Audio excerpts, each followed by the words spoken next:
السلام علیکم، امید کرتا ہوں آپ سب خیریت سے ہوں گے۔ آج جس ویلاگ کے ساتھ میں حاضر ہوا ہوں، اس کا مقصد اپنے آنے والے اسٹوڈنٹس، ینگ پروفیشنلز اور اپنے کولیگس کو یہاں کے تعلیمی نظام کے بارے میں سمجھانا ہے۔ جی ہاں، from time to time again and again we keep hearing کہ ہم یہاں آنا چاہتے ہیں، what is the procedure, what is the way. اور تو میں نے سوچا کیوں نہ اس ٹاپک پہ ایک ویڈیو آسان اور سادہ لفظوں میں بنائی جائے تاکہ آنے والوں کے لیے آسانی پیدا کر سکیں۔ میں اپنے بارے میں بتاتا چلوں، I came here in 2014 for my master's education and since last 5 years alhamdulillah I'm working in the industry۔ اور یہاں پہ آنے کے لیے کچھ بیک گراؤنڈ نالج ہونی چاہیے، تھوڑا تعلیمی نظام کے بارے میں یہاں کے پتہ ہونا چاہیے تو ڈیسیجن میکنگ میں آسانی ہو۔ یہاں پہ دو طریقے کی یونیورسٹیز ہوتی ہیں، ایک ہوتی ہے فاخ اور ایک ہوتی ہے یونیورسٹی۔ ہمارے یہاں نارملی یونیورسٹی ہوتی ہے، لیکن یہاں پہ یونیورسٹی ہی ہوتی ہے، اس کی ڈگریز بھی ایکولی ہوتی ہیں لیکن دو ڈفرینٹ کیٹیگریز ہوتی ہے۔ اس کی ریزن یہ ہوتی ہے کہ یونیورسٹیز میں جو آپ کو ایجوکیشن پرووائڈ کی جاتی ہے وہ زیادہ تھیوریٹیکل، ریسرچ اورینٹیڈ، اور اس میں زیادہ پریکٹیکل نہیں ہوتا، زیادہ تھیوریٹیکل کورسز کم ہوتے ہیں لیکن ان ڈیپتھ ان کو پڑھایا جاتا ہے۔ تو یہ ان کے لیے یونیورسٹیز ان کے لیے اچھی ہوتی ہے جو اکیڈمکس میں آگے جانا چاہیں، پی ایچ ڈی کرنا چاہیں یا فردر ریسرچ کی فیلڈ میں آگے جانا چاہتے ہیں۔ On the other hand we have فاخ زیادہ تر انڈسٹریل اورینٹیڈ ماسٹرس پروگرامز کراتے ہیں۔ اس کی جو پڑھائی ہوتی ہے یہ زیادہ تر ایون جو پروفیسرز بھی آتے ہیں یہ انڈسٹری کے وزٹنگ فیکلٹی ممبرز ہوتے ہیں جو کسی نہ کسی انڈسٹری میں ایک اپنا رول کردار ادا کر رہے ہوتے ہیں، اور یہ ٹائم ٹو ٹائم وقت نکال کے کلاسز لینے آتے ہیں۔ میں نے پرسنلی خود فاخ سے پڑھا ہے، اور سم ٹائمس ہم فاخ سے میں ان کا انٹرنشپ پروگرام بھی ہوتا ہے جو کہ ان کے اسٹڈیز کا انٹیگرل پارٹ ہوتا ہے، جس کو کیے بغیر آپ اپنا ماسٹرز ڈگری یا اپنی جو فائنل آپ کی ڈیسٹینیشن ہے وہ آپ اچیو نہیں کر چلتے ہیں نیکسٹ اسٹیپ کی طرف۔ میں نے آپ لوگوں کے لیے ایک آن لائن ٹیوٹوریل بنایا ہے to search for the right course. آپ یہاں دیکھ سکتے ہیں، اس کا نام ہے www.dart.de۔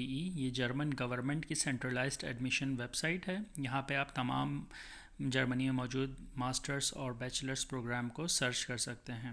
تو یہاں پر میں نے انٹرنیشنل پروگرامز کو سلیکٹ کیا اور سرچ میں جا کے اپنی پریفرڈ فیلڈ آف اسٹڈی کو لکھا۔ اس کے بعد آپ مزید اس میں فلٹرز سیٹ کر سکتے ہیں کہ آپ کو ماسٹرز کرنا ہے، بیچلرز کرنا ہے، کون سی لینگویج میں کرنا ہے، اور اس کے علاوہ آپ انجینئرنگ کی کس فیلڈ میں جانا چاہتے ہیں۔ تو یہ تمام possible masters program in the whole Germany آپ کے سامنے سرچ کر کے رکھ دے گا۔ جیسے کہ آپ دیکھ سکتے ہیں رائٹ سائڈ پہ تمام یونیورسٹیز جو میرا کورس آفر کر رہی ہیں، اور لیفٹ سائڈ پہ مزید filters to select your preferences. تو ایک ایگزامپل کے طور پہ ہم اس یونیورسٹی میں جاتے ہیں اور یہاں پہ آپ دیکھیں مختلف information, overview of information given ہے، کتنے سیمسٹر پروگرام ہے، ایک brief overview about the subject, اور مزید اس کے ان ڈیپتھ آپ کو اور انفارمیشن چاہیے تو یہ لنکس گیون ہے، یونیورسٹی کی ویب سائٹ، ای میل ایڈریس، کانٹیکٹ نمبر، اور اسی طریقے سے تمام ایک اوور ویو، کاسٹ کتنی ہے اس کی، فائنینسنگ، لوکیشن۔ یونیورسٹی کو سلیکٹ کرنے کے بعد جو تیسرا مرحلہ آتا ہے وہ ہے اپنے ڈاکیومنٹس بھیجنے کا۔ دو طریقے سے آپ یونیورسٹیز کو اپروچ کر سکتے ہیں۔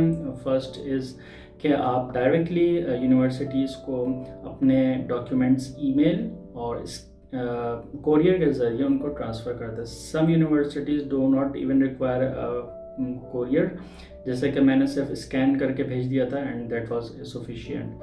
اس کے علاوہ یہاں پہ ایک اور ادارہ ہے، اس کا نام ہے یونی اسسٹ۔ یہ ایک سینٹرلائزڈ ایڈمیشن کا ادارہ ہے۔ یہاں پہ آپ اپنے ڈاکیومنٹس بھیجتے ہیں، ان کی ایک پرٹیکولر فیس ہوتی ہے، اور سب یونیورسٹیز یہاں پہ ڈائریکٹلی ایڈمیشن ایکسیپٹ نہیں کرتی، وہ کہتی ہیں کہ آپ یونی اسسٹ کے تھرو اپلائی کریں۔ تو اس سے اپلائی کرنے کا فائدہ یہ ہوتا ہے کہ یہ آپ سے ڈاکیومنٹس لے لیتی ہے اور یہ خود ہی آپ کے بہاف پہ سارا پیپر ورک کرتی ہے، سرچ کرتی ہے۔ States in some provinces of Germany now there is a fee, لیکن تمام پروونسز میں نہیں ہے، اب بھی کچھ پروونسز ہیں جو فری آف کاسٹ ہیں۔ اس کے بعد اسٹیپ آتا ہے ریکوائرمنٹس کا. مور اور لیس جرمنی کے تمام یونیورسٹیز کی ایک جنیرک ریکوائرمنٹس ہے جو کہ سیم ہے. تو اس میں فرسٹ آف آل کہ آپ کے پاس ایک 4 ایئر بیچلرز ڈگری ہونی چاہیے جو کہ 3.5 سال. Some universities also accept 3.5 year bachelors degree اگر آپ ماسٹرس پروگرام میں آنا چاہتے ہیں. اس کے علاوہ letter of motivation, it is one of the most important and decisive documents in your application.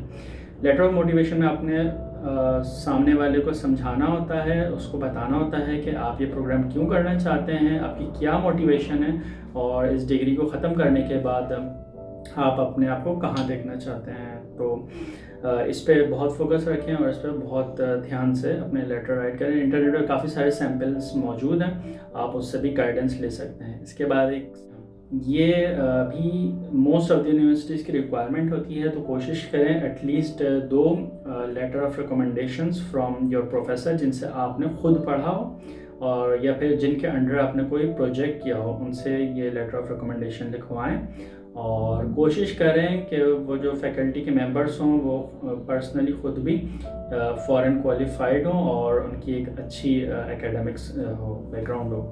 تو میں نے بھی جن پروفیسر سے لکھوایا تھا وہ خود بھی جرمنی سے اپنا ہائر ایجوکیشن لے کے جا کر میری یونیورسٹی میں پڑھا رہے تھے. تو I think it was a decent decision. Language, کافی ساری یونیورسٹیز آئلٹس یا TOEFL I think score 6 IELTS score مانگتی ہیں, لیکن ناٹ آل آف دیم. میری یونیورسٹی نہیں مانگتی تھی.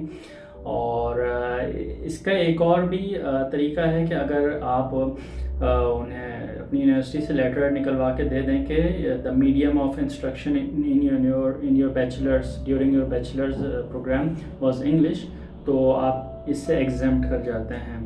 تو بہت سارے بچے یہاں پہ اسی طریقے سے آتے ہیں, لیکن ایٹ دا اینڈ آپ کو ویزا اپلائی کرتے ہوئے اپنا دکھانا پڑتا ہے آئلٹس یا ٹوفل. تو آئی ول سجیسٹ کہ بیچ میں کریں. Last but not the least, اس تمام پروسیس میں آپ نے پازیٹیو رہنا ہے, گھبرانا نہیں ہے.